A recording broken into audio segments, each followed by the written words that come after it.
Bata, gusto mo ba ng pancake? Oh, para sa'yo. Tamang-tama, nagugutom ako!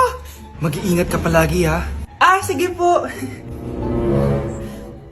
Anak, patay na pala yung kapitbahay natin. Na-aksidente daw.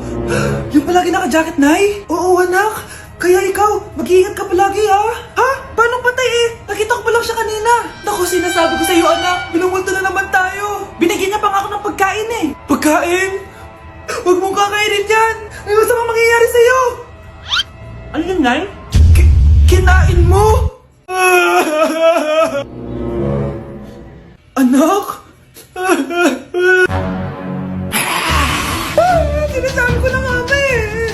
Papatayin na kita. Huwag mo ko patayin.